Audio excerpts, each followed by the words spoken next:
Bienvenue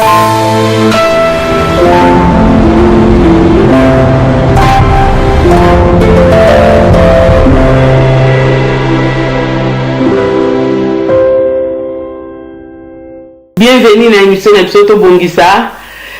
Bonne année, les sous-sous. Oh, Nzambe a permettre à biso tout le monde na sous mokolo ya lelo na émission na biso to Bongisa. Bisika nyonso bozwami Nzambe apambola mobu molamu ndenge tolobaka na lingala na biso penza.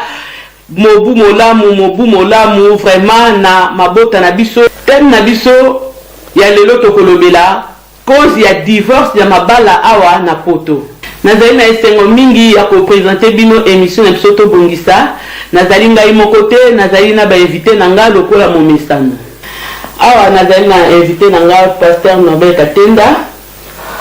Pe na liboko na nga bozo mona nazali na évangile Guy Christ Lukubika de l'éternité. Bonjour pasteur Norbert. Bonjour maman Guy Zambe Pambola.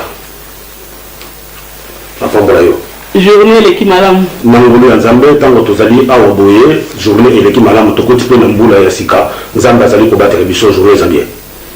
Amen.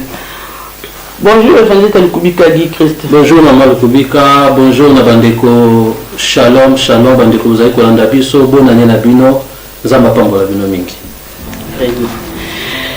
Sans plus tarder vraiment tozo passer vraiment na motuna na biso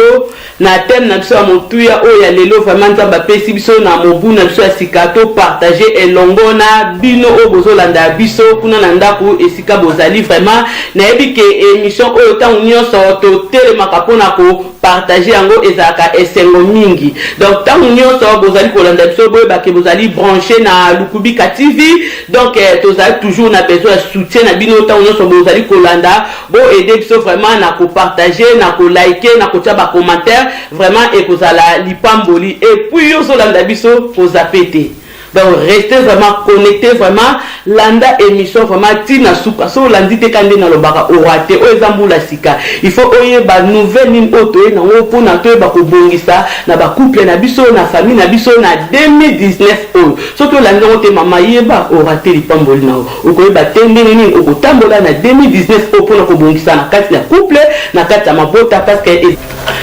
tozomona awa na poto couple ezali vraiment ya ko mekama mingi to ezali ya ko bundisama couple nde tozolola donc libala ezali kamo ebanda depuis éternité libala eza na kati ya ko bundisama eza na kati ya ko mitungisama donc tout le temps de divorce yango lelo vraiment to soulever ka oyo pona koyeba divorce na couple cause nango ezali nini pasteur Norbert. Bon, merci pour la retourna. Dans le cas de couple, nous allons comment on divorce, bien sûr, mais cause est ébélé. Cause est ébélé, ils allaient constater que ma balle est allée compensana. Par exemple, la cause sa cause, parce que la cause est ébélé, la cause n'a pas moko, to banana na wana, cause nous sous cause à la salité, et vous allez rappeler cause nous sous moulé na kati yandako. Ozo sale ko moni mabala mususu ezali ko kufa à cause ya bosoto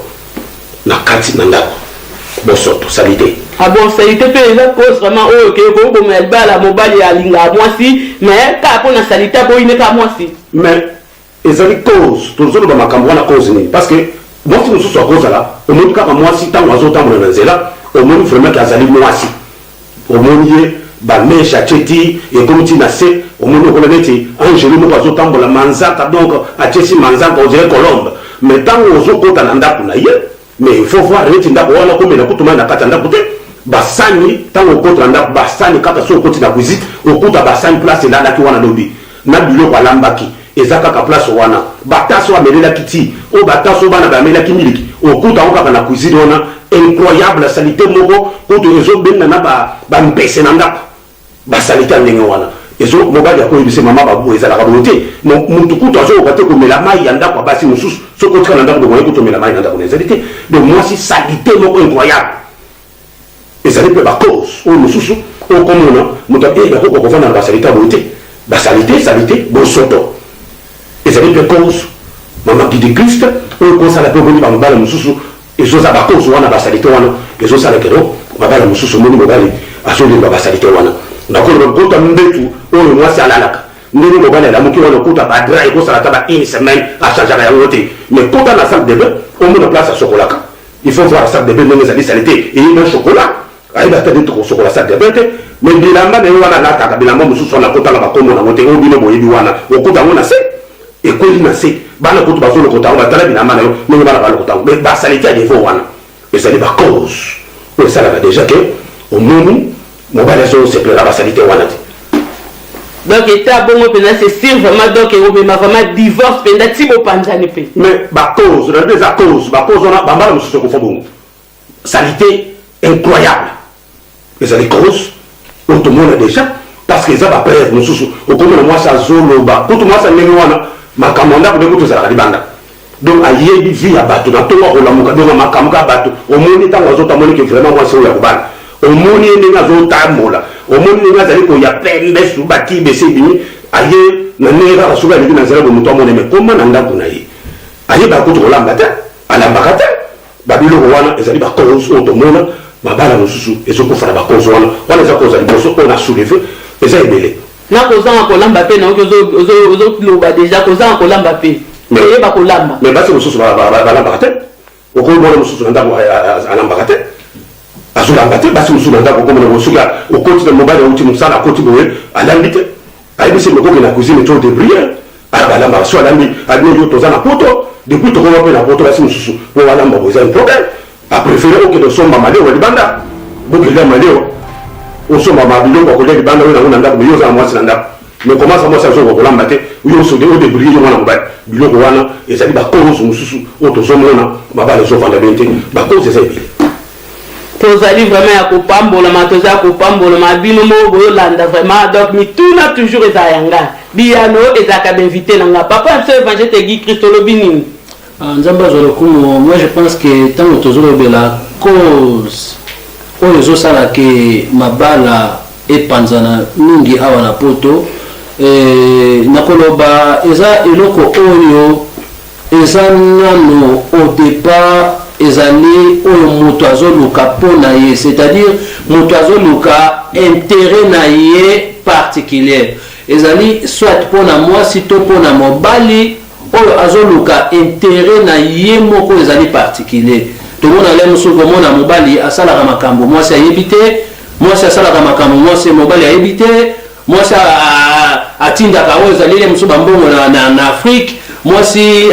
alukaka baintere na ye to mobali mpe aluka intere na ye eloko wana deja ezali danger mpo na libala ezali cause mpo na libala oyo ezomema libala na divorce parce que nzambe alobi mobali akotika baboti baye akosatache na mwasi ne bakokoma mutu moko soki mwasi na mobali baza na esprit moko te baza na pensée moko te baza nzela moko te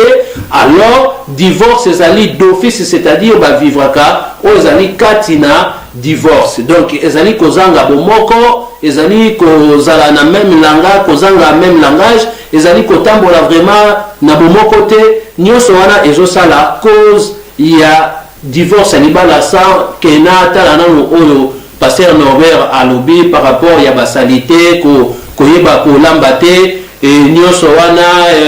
et puis eza aussi manque ya respect na libala nyonso wana ezali cause ezomema divorce donc na ba aspect belé donc soto na landi bien no uti ko expliquer biso tant que mwasi azotinda mbongo ou mobali azotinda mbongo o tozobenga cash to hypocrisie muninga moko ayebite donc nyonso wana ezosala ke cause ya ba divorce donc boko boya na pe lelo bolali bolamuki boboya ni pona likambo wana kaka mwasi atindaki mbongo mobali atindi mbongo ou asali puta moko boye muninga moko ayebite bopanzani pe te bokoki koboyana te bovivaka déjà na divorce mais boyebite bokotwayaka ndako moko bolalaka mbetu moko bobimaka porte moko me bovivwaka na divorce boza na libala te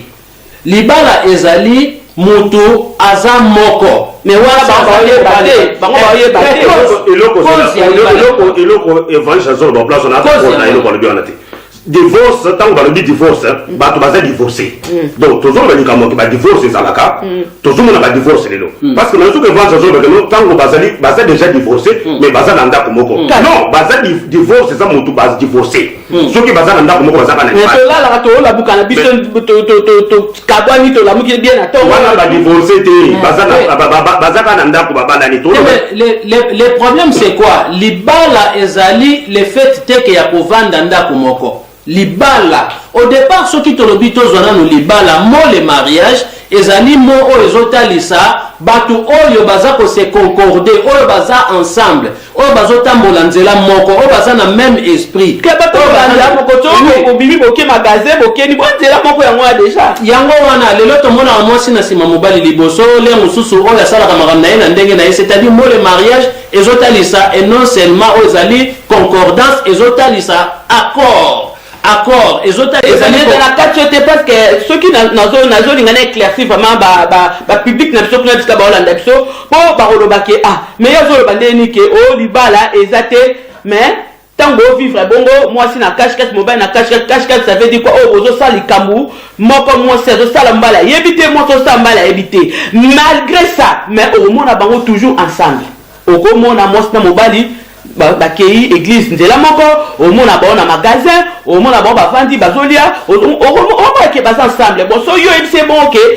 nde boza boye malgré nde boza boye libala eza te ska ocomprendre te le fait ya kotambola nzela moko yango te elingi koloba ke boza na libala bozo vivre dans les mariages mais ko vivre dans les mariages ezali le fait ya ko respecter ba accord yango na bi ke libala les mariages les mots les mariages ça signifie l'accord ça signifie aussi l'alliance ça signifie aussi ezali la concordance c'est-à-dire esengeli kati na bino bo vivre na kisambla te po bato bamona ke libanda bozolakisa ke toza libala mais kati na bino moko bo vivre ka libala wana te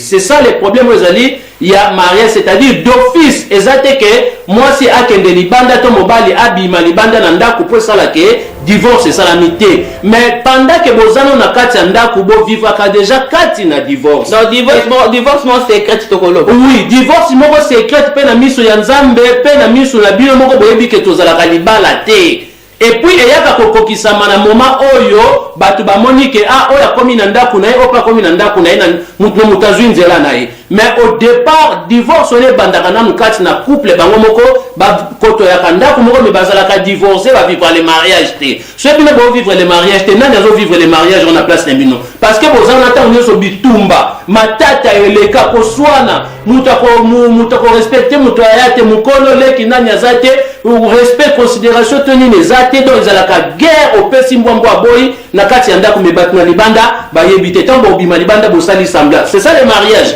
non yango te ezali mariage mais cause ya libala ezosala vraiment nyonso wana manque à respect ezosala oyo ezali koluka intérêt na yo personnel tozoloba na mwasi to mobali koluka intérêt na yo personnel so tobi tokende ya badetail eza balongi so tomona lemsu mwasi asala makambo na ndenge na ye to mobali mpo asala makambo na ndenge na ye mwasi aza na mbongo na ye mobali mpe aza na mbongo na ye mwasi akozala mpe na mbongo ne non mwasi akozala na mbongo na ye te mobali mpe akozala na mbongo na ye te c'est ça le mariage ezali mutu moko mwasi akoki kozala na mbongo na ye te même okoki kozala na mbongo moko osalaka commerce yo mwasi mais ezali na sous contrôle ya mobali na yo c'est-à-dire boza ensemble eza ya bino mobali mpe pareil même salaire na ye c'est-à-dire ezali ya bino ya couple mwasi ayebi salaire ya mobali mpe ayebi salaire ya mwasi bana etout makambo nyonso bosala yango ensemble mbongo wana ezali ensemble eza mbongo te ya banda kobomanaka parce que moto alingi intérêt nasala baaffaire nasomba lopango na afrique azongisa boye te ezali ya bino c'est ainsi que nzambe apambolaka ntango bozali vraiment soudé makambo na bino nyonso eza moko le reste eza le diable nde mtayaka kopartage bato atalisa oke oyo eza ya yo mpe sengo osala baaffaire na yo mpo ifo ozala makambo na okoki kosala baaffaire mais na sous direction ya mobali na yo to mpe mobali mpe aosala baaffaire na sous direction ya mwasi na mwasi ebiki ate tosala baaffaire boye mobali na nga aza boye eza ya bino eza ya moto moko donc so na comprendre ndenge selon j'expliqué balandi na biso kuna donc na kati ya couple mbongo ya mwasi na ya mobali ezalaka te jour oyo mwasi akoma na mbongo na ye moko c'est-à-dire le jour wana proclamation ya divorce donc exacte que batuna na libanda bamona ke boza divorcé mais bino nde ko proclamer ozali divorce mino kati na ndako na bino parce que papa so mona ke mbongo na nganga no sala yango de bate jour oyo mwasi akosala bongo to jour oyo mobali akosala bongo nazolobela pona mwasi na mobali oyo ezali couple parce que divorce est concerné mwasi na mobali. Donc les jours où moi si recommande un bon na yemo en particulier ote mbongo azanga ko mekate bo yo futaka ba facture nga futaka ndaku yo futaka ba électricité futaka les jours où bo sala bongo ndeko yeba yango bo proclamer divorce parce que bo fungoli porte satan ko ta frapper bino est-ce que ça m'a fait to kaboli tikati ezaka ndaku na biso ngai nazo futa facture par exemple ya courant nga na futa téléphone yo ozo bisambongo ya OK magasin ou ya kusumba ba bilamba et ça va to contribuer na kati apôtre Paul azoloba mystère moko ya corps de Christ ozali tozali biteni na kati ya corps de Christ mutu moko ta ko kamata loboko na ye moko amibeta mbata est-ce que libala comme parce que libala ezali ko symboliser ezali mystère wana ya mwasi na mobali est-ce que yo moko ba corps moko est-ce que yo moko mwasi okoyi kozala na mbongo na yo moko ebike otenga na futa kaboye to yo pe o futa kaboye intérêt na weza nini po o gagner nini o yo kosala ke to yo mobali osala ke mwasi yo futa kaboye nga mobali na futa kaboye intérêt na po bo gagner nini mbongo ezalaka moko parce que libala eza mutu moko 1 plus 1 na mokili balobi 2 mais pas ya nzambe alobi 1 calcul ya nzambe eza bongo makambo oyo evange azali koloba place wana parce que nga nazali kozongela na likambo ke cause nini ezali kosala ke divorce eza esalema tozolo tocible bapoint wana ya bacause lokola muti koloba place wana mbongo ya mobali eza te mbongo ya mwasi eza te makambo wana tobengi yango hypocrisie na libala mabale ebele ezokufa awa na poto awa hypocrisie eza na kati okokota hypocrisie wana epai ya mwasi okokota hypocrisie epai ya mobali neti tolobi deja makambo oyo ya mbongo par exemple mbongo mpe ezali fléau oyo ezosalaka bamabale ebele ezokafana mbongo yango eza base nazali konta likambo alabi wana mais nazali kolongola kopesa po ndakisa na façon mosusu mpe alors cause wana na hypocrisie na kati ya libala yango ezosalaka bato bapanzana makambo ya mbongo wana etoloba par exemple bokovanda ensemble ntango mwasi akotinda mbongo na famille ye kuna na kishasa toboyeki akoza na famille na ye akoyede bango mais mobali azoyeba te azosala ngo na hypocrisie na cachoterie mobali azoyeba te mais malgré que mbongo toza na poto mutu asalaka mutu mosusu akozwa mbongo tutu azwi na famille na foyer bana bazali mpe wana mbongo emonanaka na ndako mais ntango bozali kobombana mwasi azali kotinda mbongo na ndenge mobali azali kotinda mbongo na ye kobosana te aza mpe na mibali mosusu na poto ezaki ya kachatua donc akangama mpena klebo wa mpenza ke no mbongo tu ye mutu contrôle ye azokende osala ambiance na kini kuna mwasi azotikalaka rideau ya ndako mais kasi bacause wana ongo nazolobake bacause oyo ezosaleke divorce ezala na poto donc c'est ça bacause wana ntango moto azali disponible te ya kozala clair le problème eza ya dialogue ezalaka mingi mais eza vraiment obligé papa linatinda mbongo na famille efayebisa mama mama linatinda efayebisa papa eza question teke ya kozala obligé ezoloba yango ezali kozala transparent il faut kozala clair c'est-à-dire d'office donc eza likambo teke ya kobomba eza likambo ntango yo ozotinda mbongo boza na couple yo oza na mbongo otindeli famille mbongo mobali na yebi otindeli 200 $300 on proclamer divorce bozali kovivre na hypocrisie nalobi boye eza likambo te okotinda moto boyi te mais ntango yo na mobali oyebisi keno natinda famille nanga mobali ya koboya te mais le problème c'est ya kosolola kozala kodialoguer mais quand ozovivre na hypocrisie na ndako ya libala yo moko déjà ozali porte-monnaie ya divorce na bino parce que yo nde ozocréer divorce wana oyebi cause ke yo nde moto oza na cause parce que ntango ozosala makambo na cacheterie eza ndenge moko mobali akotinda mbongo mwasi ayebi te bayebaka ngo nini kaka na ndako wana na basaki na bango wana akota na cuisine boye quelque part omoni ekweli na se transfert ya mbuya paki wana ekweli na se na ndako ekweli na se ntango mobali alikuti boye o atindaki mbongo $300 mama namonaki papier moko yo tina mbongo na kishasa o nayebaki te mbongo wana ekotaka bo c'est ça des problèmes oyo ezali kocréer badivorce awa na poto badivorce ebele esali mabongo kozala clair na mobali hypocrisie eleki mingi na poto na mabala awa mwasi akoyebisa mobali vérité te mobali mpe akoyebisa mwasi na vérité te donc motu tu azosala mpona intérêt na ye yango nde esalaka ke babala ebele ezokufa awa na poto parce que vérité eza te na bacouple ebele awa papa asalaka mama yebi kutu ata te ke bafutaka papa combien karte kutu oyo papa amona ngo kutu te kasi yango nazoloba te makambo wana yango nde ozomona ke badivorce ezosalema mingi awa na poto moto akozala oza na mbongo me ozobomba nini soki olingi mwasi na yo olingi mobali na yo eloko nini okobomba pourkui okobombela mobali na yo makambo ozosala mais ça veut dire que oza esprit na yo eza ya koboma libala yango tozomona mabala ezokufa awa soki papa linga te mama lingaka te oyebisa ya mati ozomona te atinda siko nzambe azali capable ntango bato bazali kobondela no toza bana na nzambe ntango tozali kobondela omoni na ebandeli ntango bato bazali kobalana bazali kolakisa na makambo verité ndenge ezali eza te ke ozobondela moto likambo soki olingi moto kobombela likambo te soki olingi mwasi na kobombela likambo te soki olingi mobali na kobombela likambo te donc yango ngai alobi ke eza kaka tout simplement koluka intérêt na yo personnel intérêt personnel ezalaka te soki obandi kaka oyo ezali système ya intérêt personnel histoire esili boproclame oyo ezali divorce na bino mais malgré bacause oyo nyonso mpona kobakisa yango te mutu ekoki kosala ke libala ekufa yango te mutu ekoki kosala ke libala ekufa moi je pense que totala na matière oyo ezali 19 na verset 9 soki tokoki kotanga mwa moke na lombango na matière mais na kati te vanza yobi toloba déjà bacause oyo eza libele kufa yobi opense ke eza yango te sikoyo te bacause eza yango wana mais libala ezali institution ya nzambe donc il faut tozongaka toujours na nzambe mpo libala ezala solide mpo libala evanda il faut tozongaka toujours na nzambe parce que ye nde aza kolo na yango nzambe alobaki nini mobali akotika botina kosatache na mwasi bakoma mutu moko mpe mutu moko te akabola oyo nzambe akangi estce mbongo toyei kokabola oyo nzambe akangi biloko ya mokili to mpe intérêt personnel to nini ekoki kokabola oyo eza na pouvoir wana te donc couple esengeli ezala fonde na nzambe soki couple eza fonde na nzambe te bokofinir oyo ezali na kokabwana bokovivre libala te c'est-à-dire fondé na nzambe kotia nzambe oyo ezali na couple na bino azala maître azala motu ya nyonso wana po tobongisa wana na cadre tobongisa sikoyo parce que le problème eza ke libala ekoki kowumela te na badivorce mais esengeli ewumela na vie bible ezoloba na biso yesu azoba na biso divorce ekosalamaka kaka na moment oyo ke mutu moko akei nzambe azwi molimo ya mutu moko bazoloba boye na verset 9 mais je vous parce que bango bajuif bande kolobela yesu na sujet ya divorce et yesu atalisi bango moïse akomelaki bino lettre ya divorce elaki mpona directeur ya mitema na bino mais nga nazoyebisa bino boye je vous dis celui qui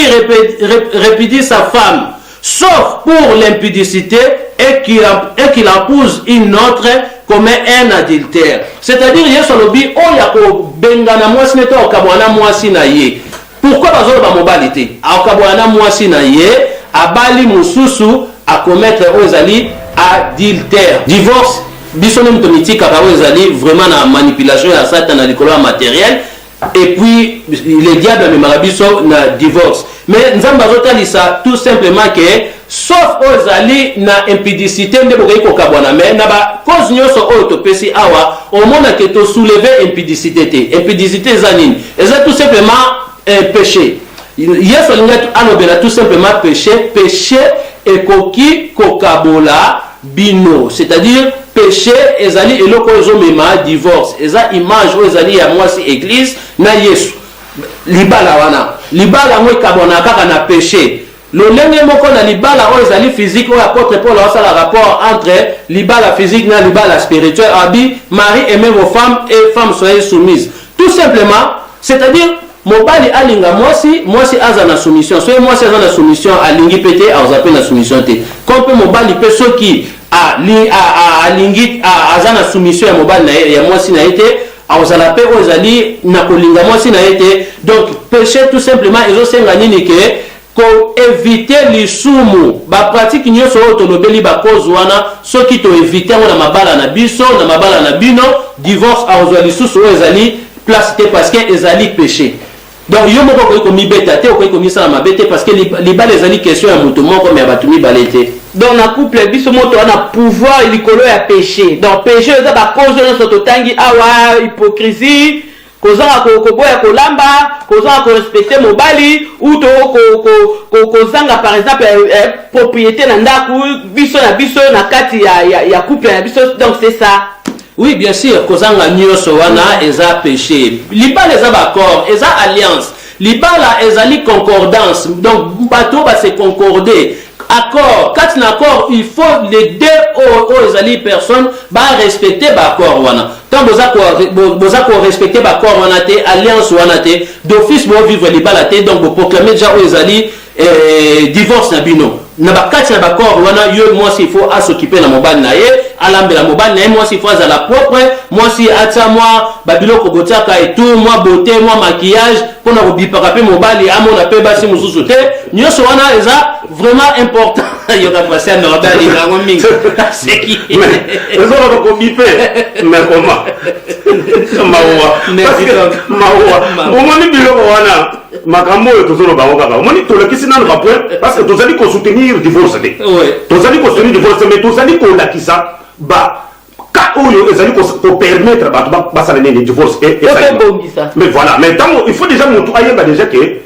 divorce et yaka à par rapport à partir de ba comportement oyo tozali sala ya babe péché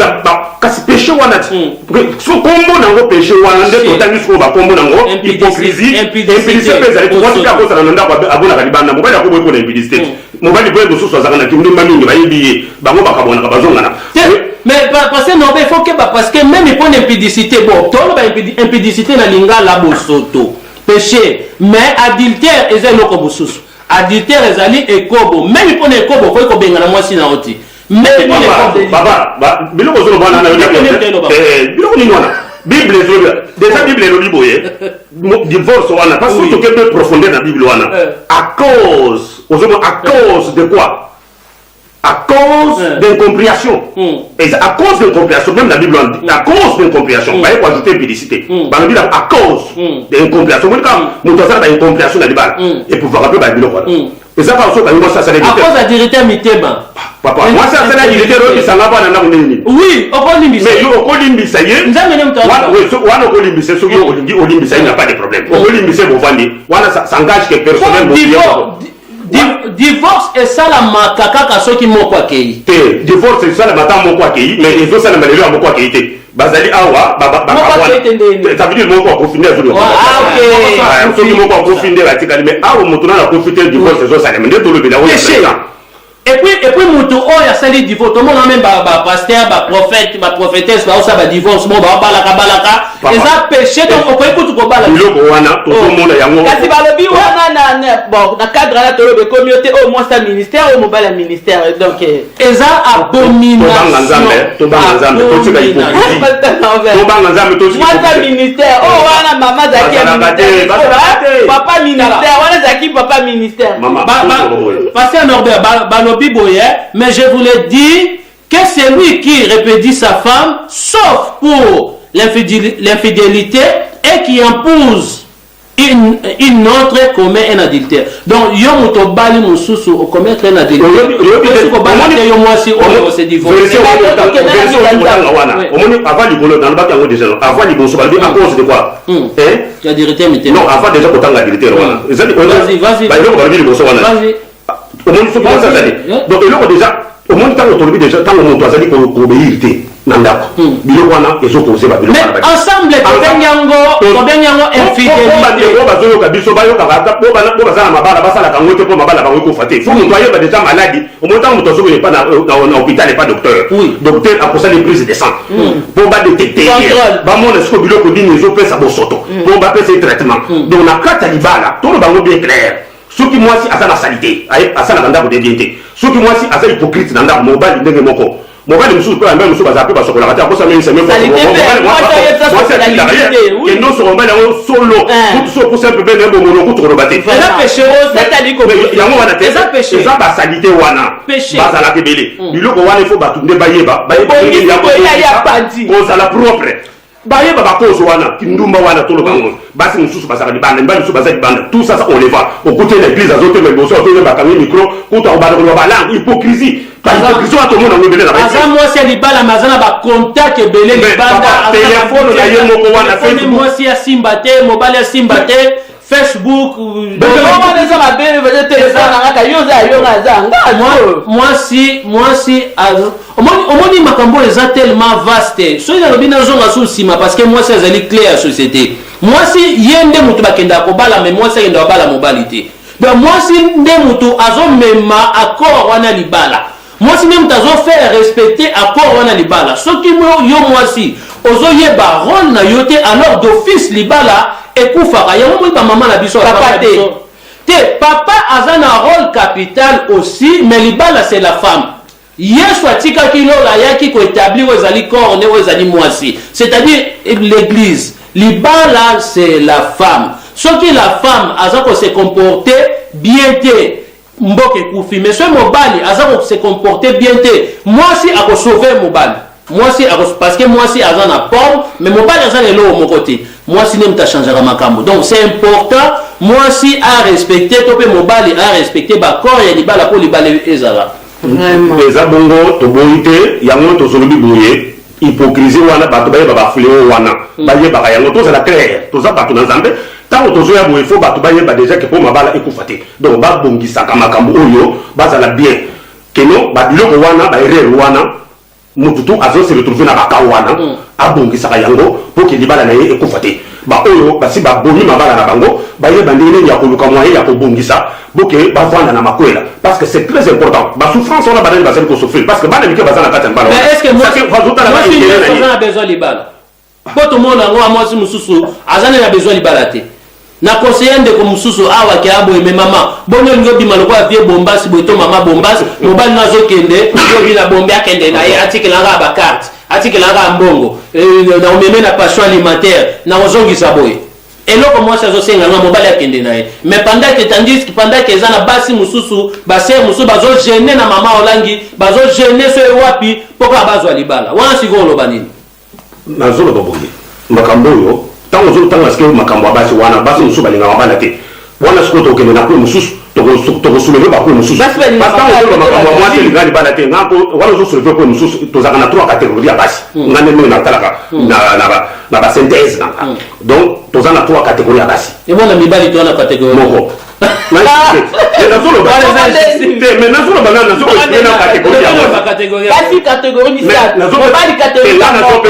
wana eza synthèse na ngai wana diagnostic wana ko donc nazoloba na kati ya basi ntango parce que osouleve mpe mosusu natalaka basi na 3 catégorie ezalaka na mwasi oyo alingi babala ye na genre ya catégorie ya basi oyo alingi azala na mwasi ya libala eza mpe na mwasi mosusu aza na posa akota libala abota bana atika libala essentiel ke na balaka be na botaka na saki pe na libala ti donc basi ndenge wana bazali wana deuxième catégorie ya mwasi babali ye aboti bana essentiel so atiki libala wana o mais nga na bana ti omote bana na bota bana na saki na libala basi azala wana deuxième catégorie eza so mwasi mosusu pe ye ndenge azali wana ya lingaka babala ye te ye azaka azala kaka ndumba ye jamais akolinga kutu libala te soki bandika koyebisa na kobala wana tokotana tokomosana te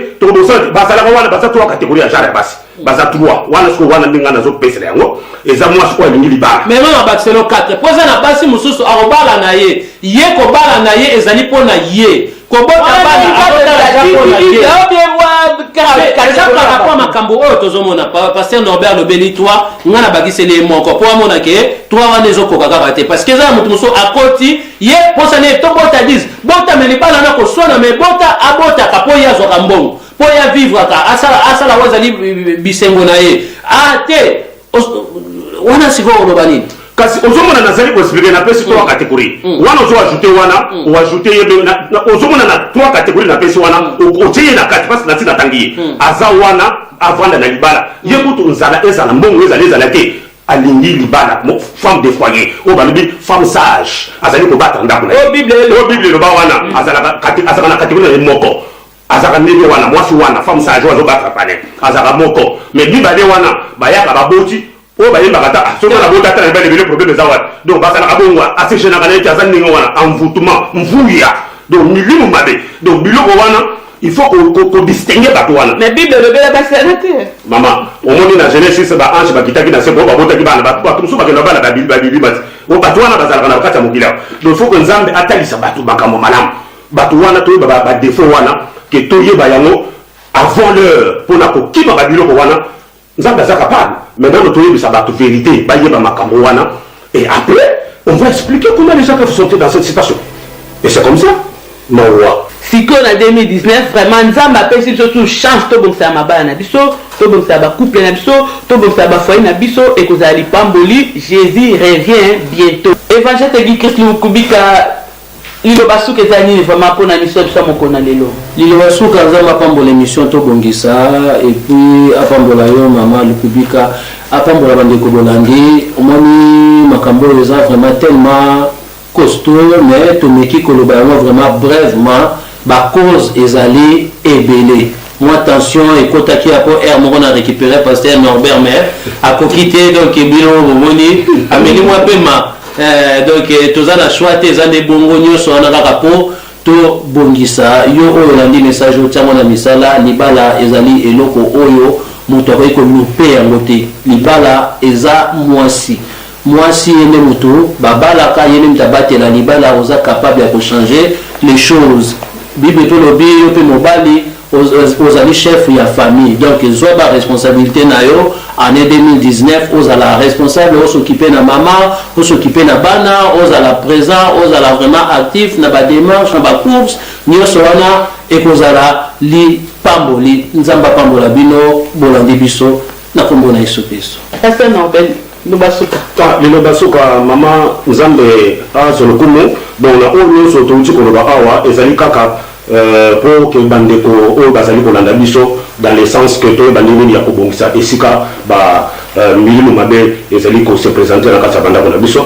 libala ezali eloko moko ya motuya yo za na kati ya libala yeba pe kobongisa bisika soki ba makambo susu osala ka soki mandaba oyo tolobeli awa bongisa bandako na osala ka propre sur la kana mbali na yo eloko oyo ya motuya ezali ete na kati ya libala il faut dialogue ezala boso laka botalisa na makambo ndenge ezali nzambe akozala na bino pe bana bakokola malamu année oyo ya 2019 eza année oyo mabala vraiment ekangama bato bosusu babala pe nzambe akozala na moko na biso na kati na bandako na biso mama nde liloba oyo nakozala nango basuka po nzambe azali capable na ba oyo bazali koluka ye pe babala ekoya ebele. Amen. Napesi vraiment merci na ba invité na biso oyo sepelaki vraiment kozala na biso ensemble na ko partager na biso thème na biso oyo nzambe azwa lokumu vraiment bino moko boyoki ba réponse nyonso oyo ba invité nanga ba pesi pa moko na lelo toyaka toujours ande na ba pona ko condamner papa te ni maman mais toyaka toujours pona tobongisa eza très important. Nzambe apesi biso mobu ya sika mobu oyo to linga to restaurer couple na biso to restaurer famille na biso to restaurer mabala na biso to changer vraiment situation oyo ya divorce to meka vraiment kozonga na sima to kitisa to ya divorce eleki ebele bandeko na nzambe azobenga biso to bongisa. Jésus revient bientôt. Tango eza ya kobeba to bongisa nzambe apambola bisika so bozwami bino obo landi biso moko na lelo ba bizu ebele nzambe apambola bino to mona nimba ya sima na émission biso to bongisa bayo.